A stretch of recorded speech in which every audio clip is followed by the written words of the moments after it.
A atração a seguir é recomendada para todas as idades.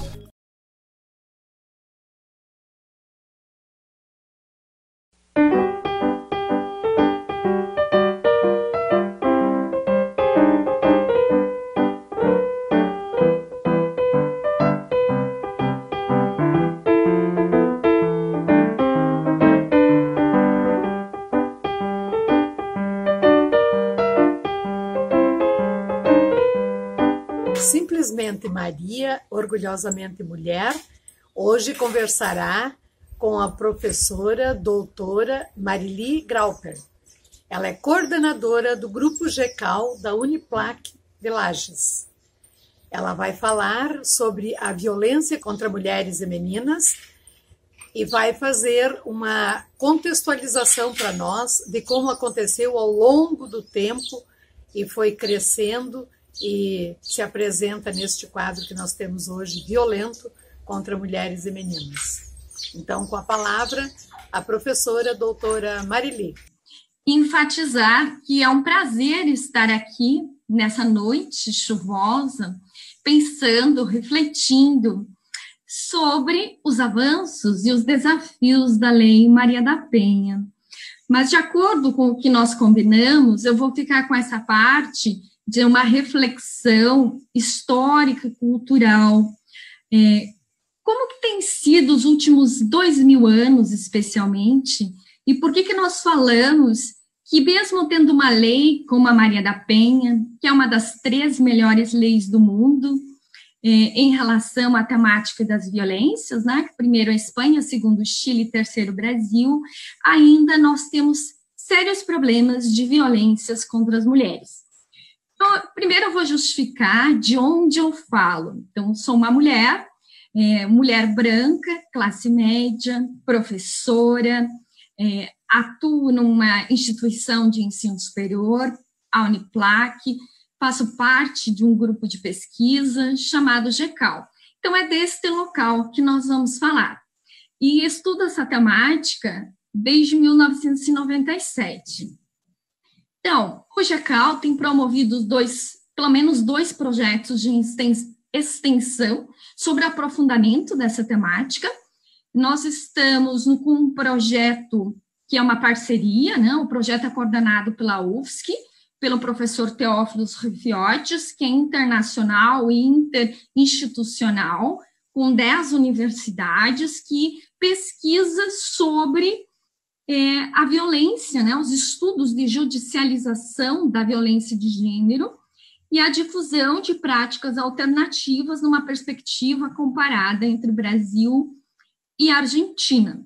E também no PPGE da Uniplac, que é o Programa de Pós-Graduação em Educação, nós temos uma egressa agora, né, que é a professora da Rede Municipal de Lages, a Lúcia Helena Mateucci Bondavalli, escreveu uma dissertação de mestrado sobre violências contra as mulheres e as ações do município de Lages e contribuições para a educação, que eu indico para a leitura, no período de 2015 a 2017, que ela defendeu. E ainda no GECAL, nós temos algumas produções de artigo, capítulos e livros sobre essa temática. Então, é deste local que nós estamos falando, que é no local da academia. Mas eu tentei dividir minha fala aqui, que eu tenho no máximo 20 minutos, e já devo ter usado 4, em 3 momentos, e tentarei ser muito breve para refletirmos nesta noite. O primeiro vamos nos questionar sobre o que significa violências, o que é esse conceito. Em seguida, vamos tentar fazer uma breve contextualização histórica das violências de gênero contra as mulheres de 500 anos antes de Cristo até mais ou menos 1990. Por último, terceiro ponto, vamos apresentar algumas possibilidades, reflexões de prevenção e enfrentamento das violências de gênero contra as mulheres, considerando a perspectiva da formação humana. O que quer dizer isso? Por que a formação humana é importante? Porque para mudarmos um paradigma, ou seja, uma forma de pensar e compreender os seres humanos, nós precisamos mais ou menos de 500 anos. A própria ONU vai dizer que nós teremos igualdade de gênero aproximadamente daqui, no período de 2.000 anos, 2.490. Eu não estarei viva, nem meus filhos, porque nós estamos em 2020. Ou seja, mas com toda essa informação que nós temos, porque viver em 2020 é diferente do que viver em 1990 ou 80, quando muitas pessoas não tinham acesso à informação, às novas tecnologias. Por que nós vamos demorar 500 anos? Mas, enfim, o que se entendia por violências até recentemente? Neste caso, o que era entendido como violência contra a mulher? Até mais ou menos 1990, violência contra a mulher era um homicídio, a morte da mulher. Pós 2015, nós temos uma lei em que a gente chama de feminicídio. Mas o que é a violência? A violência é um fenômeno humano, faz parte da nossa história, da sociedade.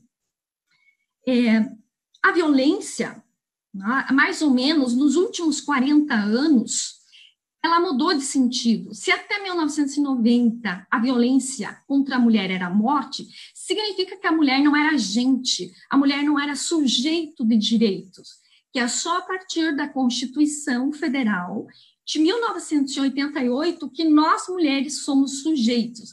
Mas então quem era sujeito na sociedade? Homem, branco, heterossexual, religioso e de classe média. Tudo que saía desse padrão, desde o contexto da Grécia Antiga, não era sujeito de direitos. Era objeto, era propriedade. Mas tem alguns marcos no nosso contexto brasileiro, como a própria história da Maria da Penha, tu já falaste, e também o caso da Ângela Diniz, a socialite, que foi morta por tiros no seu companheiro em 1976. E além dela ter sido vítima, ter sido morta, ela perdeu a vida. Para a sociedade brasileira, neste período, 1976, e o processo foi andando, 1980, ela passou de vítima a culpada. Ela mereceu, ela provocou, ela destruiu a vida do homem. Ela foi morta. Por quê? Porque ele tinha violência. Então, o que acontece com nós mulheres na sociedade? Nós estamos num binarismo entre vítimas ou culpadas, mas não uma mulher que tem direitos e que pode ser uma mulher empoderada, que pode opinar e decidir. Ou seja, se de 500 anos, que a gente está falando um período da Grécia Antiga, se de 500 anos antes de Cristo até 1990, violência contra a mulher era a morte. Nesse contexto, de 1980 a 1990, anos 2000, Maria da Penha e vários grupos feministas, porque a Maria da Penha ela fez uma denúncia internacional, né? Então o Brasil teve que se retratar. Nesse período de 80 a 2000, as lutas das feministas em prol dos direitos sociais, políticos e econômicos para a mulher foi tomando uma força nacional, mas também não só no Brasil, no mundo também. Então, 88, como eu já falei, que a mulher passa a ser vista como uma pessoa de direito. 2006, nós temos a promulgação da Lei Maria da Penha. Até esse período, antes da promulgação da lei, as pessoas praticamente, as mulheres, elas nem podiam denunciar, porque elas não seriam ouvidas, iam dizer, você provocou. E a mulher, ela precisava representar, ela precisava assinar um documento dizendo, eu quero processar o meu companheiro. O que ia acontecer com ele? Praticamente nada. Porque era visto como um crime menor. Mas, por que é importante refletir em 2020 sobre violências de gênero contra as mulheres? sobre o que significa esse conceito de violência, porque nós avançamos muito, especialmente com a Lei Maria da Penha, que agora violências não é só morte. Violência, ela pode ser física, psicológica, moral, sexual, mas ainda nós precisamos avançar muito. Nós temos muitos desafios para que nenhuma mulher sofra mais violências. E para isso nós precisamos empoderar as mulheres. Por quê? Mas por que tanta violência? Porque nós que somos mães estamos parindo. Nós somos maioria na educação básica, mulheres. O que nós estamos fazendo com a geração que está aí? Por que nós não mudamos a forma de pensar? O que significa para nós mulheres? Lar. Lar deveria ser sinônimo de aconchego, amor, paz. Mas como? Se a cada 2 horas uma mulher é morta no Brasil, e especialmente pelo seu companheiro, se essa mulher sofre uma violência física ou psicológica, os filhos, a mãe, a avó, o cachorro, o gato, todas as pessoas que convivem neste lar estão convivendo com violências.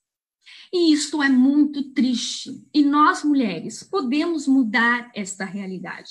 Os dados atuais são 13 feminicídios no Brasil por dia. A cada 14 minutos, uma mulher é estuprada. O que quer ser estuprada? É uma mulher que é forçada a manter uma relação sexual. E aí, nós temos, enquanto que mulheres, ouvir, mulheres e homens, mas e o João da Penha? Tem homem a cada 13 minutos sendo estuprado no Brasil? Tem homens a cada 4 minutos sofrendo uma violência física? Não acredito, não conheço esses dados. Então, falar que precisamos de um João da Penha é naturalizar a violência contra nós, mulheres. Mas por que, ainda em 2020, ouvimos discursos como o lugar da mulher é na cozinha, a mulher provocou a violência, ela pediu para ser violentada? Se tem a Lei Maria da Penha, né? Por que isso ainda acontece? Por que temos essas estatísticas? Por que temos tantos discursos que desqualificam nós, mulheres? Por que nós, mulheres, às vezes, somos machistas? O que está por trás disso? Uma cultura do patriarcado. O que é a cultura do patriarcado? O homem é o dono da mulher, dos filhos, da propriedade. No machismo, o homem é o melhor em 3 aspectos. Intelectualmente, o que mais sabe, o que decide. Financeiramente, o que decide o que vai ser gasto e como. E sexualmente, o que domina na cama. Portanto, é importante questionar por que nós mulheres sofremos tantas violências ainda. Mesmo após 2006, a promulgação de uma lei. O que pode ser feito? Como podemos mudar essa cultura? Mas vamos agora resgatar um pouquinho como nós éramos vistas e como nós ainda somos vistas e que nós podemos quebrar esse paradigma. 500 anos, lá na Grécia Antiga, havia sim muitas diferenças entre homens e mulheres. As mulheres não tinham os mesmos direitos civis, sociais, políticos, jurídicos. 500 anos, filósofo Confúcio disse: mulher é o que há de mais corrupto no mundo. 300 anos antes de Cristo, Aristóteles vai dizer: a natureza só faz mulheres quando não pode fazer homens. A mulher é, portanto, um homem inferior. Aí nós ouvimos em pleno 2017 Foram 4 homens. A quinta eu dei uma fraquejada e veio uma mulher. Que bom que veio uma mulher, porque é nós, mulheres, que podemos lutar e construir um mundo mais justo.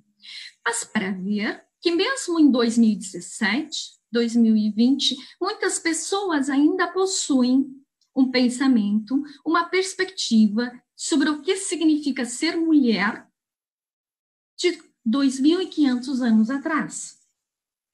E temos o Rousseau, Jean-Jacques Rousseau, que vai dizer que é um bobo, um tolo, todo homem que casar com uma mulher letrada. E isso foi em 1760. Tá?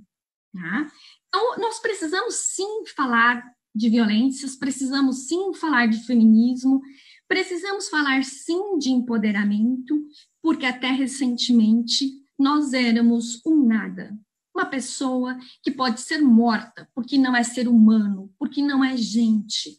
E nós somos gente, nós somos seres humanos, nós somos importantes e nós precisamos lutar, enfrentar, nos unir.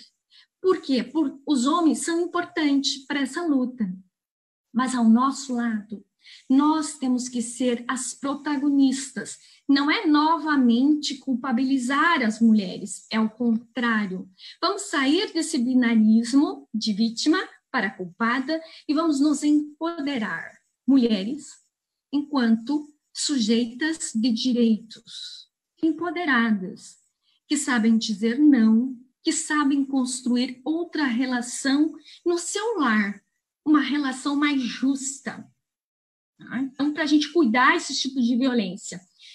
1832, a gente vai ter uma primeira obra de uma mulher no Brasil, 1832, que é a Anísia Floresta, é considerada uma feminista, né, precursora. 1879, a mulher adquire o direito de frequentar o ensino superior.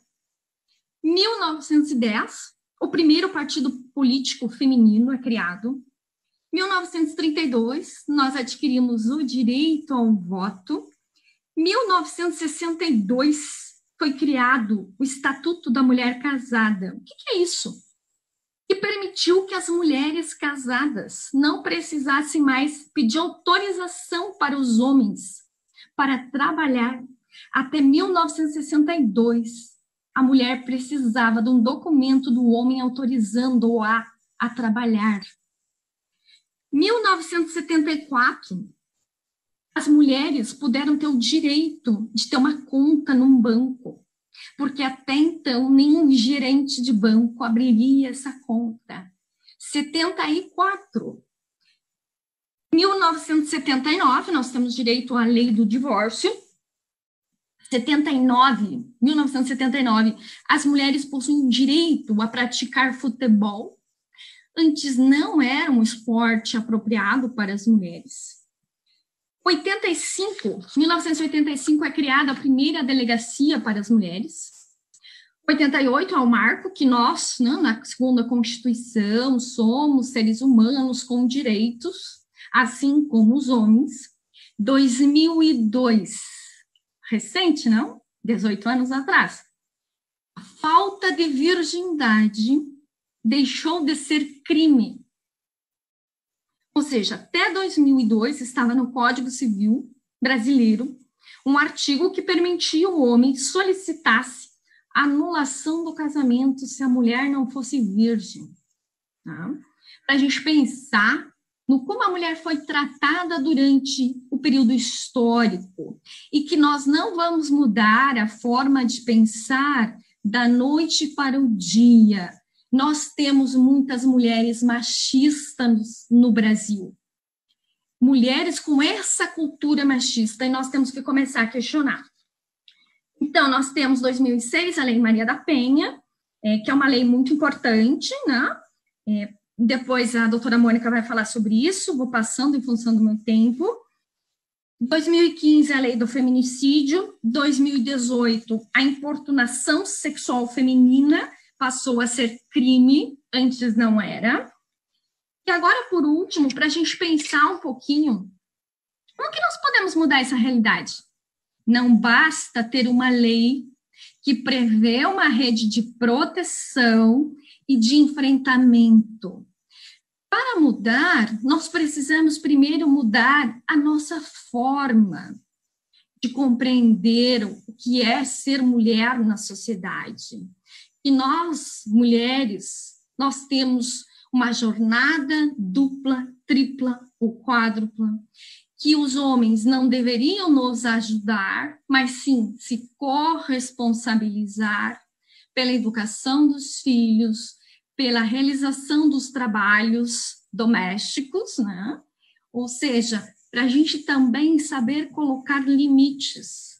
Não quero sua ajuda, a sua corresponsabilidade, porque também sou uma pessoa com direitos. Mas o que seria essa rede de atendimento que nós temos aqui em Lages, né?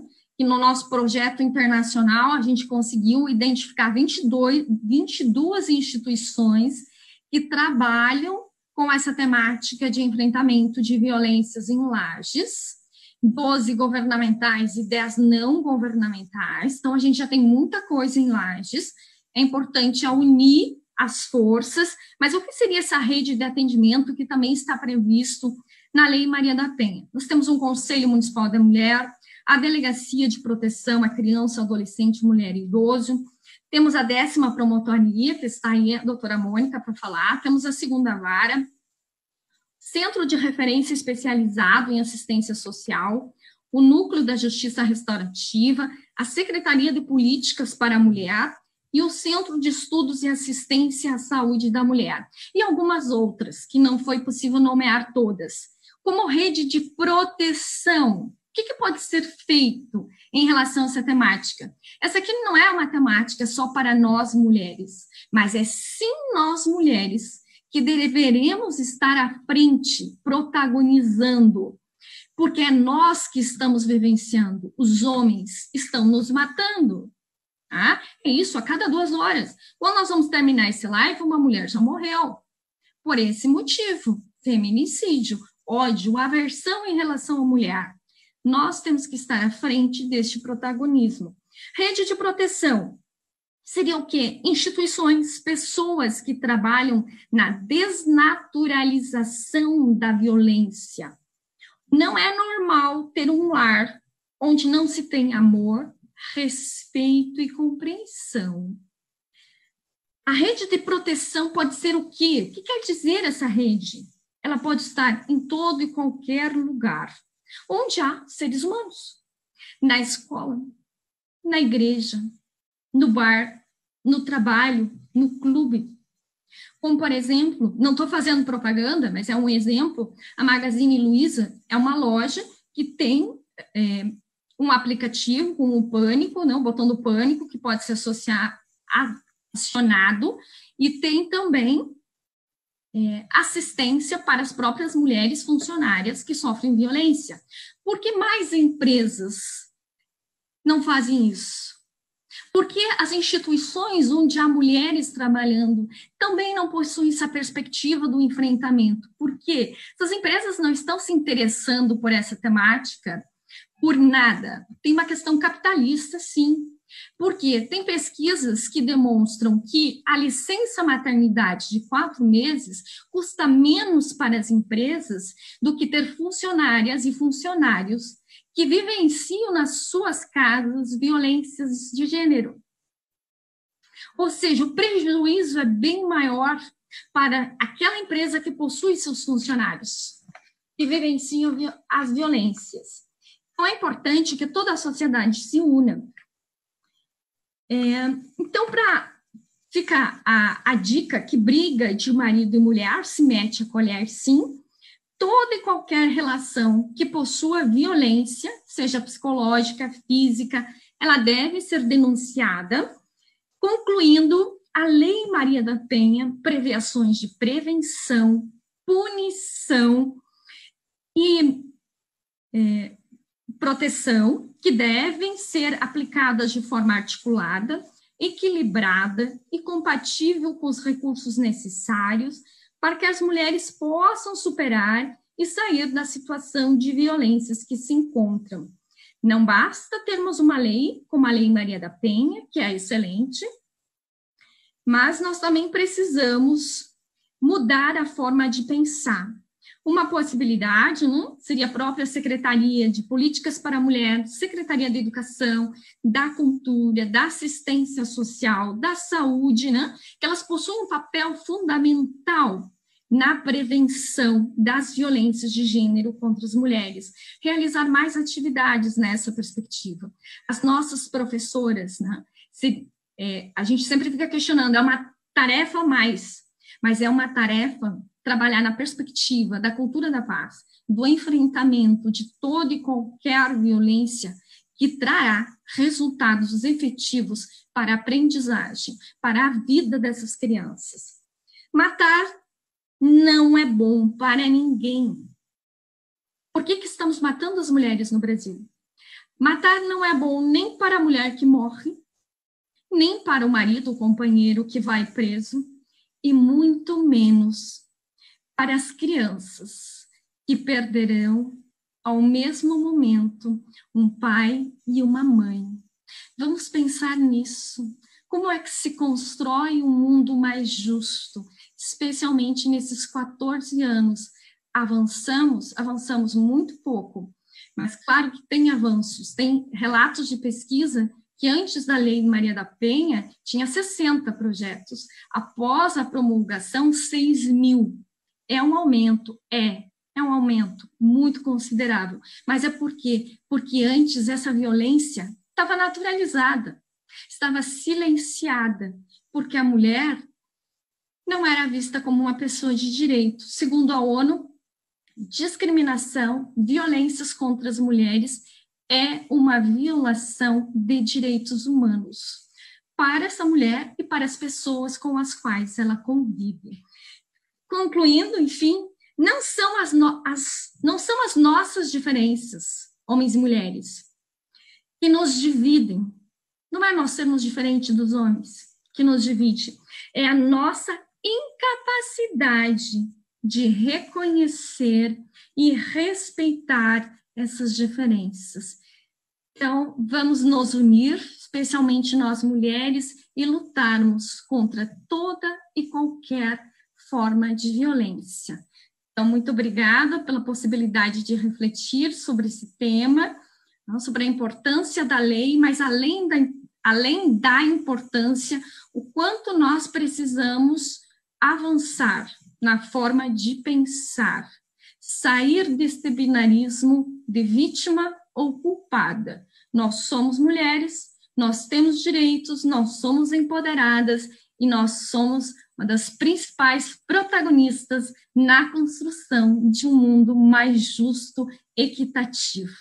Simplesmente Maria, orgulhosamente mulher, quero agradecer a participação linda e tão bem colocada da professora doutora Marili. Muito obrigada pela sua presteza de estar conosco neste momento e queremos já esperar próximas oportunidades. E para você que esteve conosco, nosso muito obrigado também e até a próxima semana. Grande beijo. Encerramos o Simplesmente Maria, orgulhosamente mulher.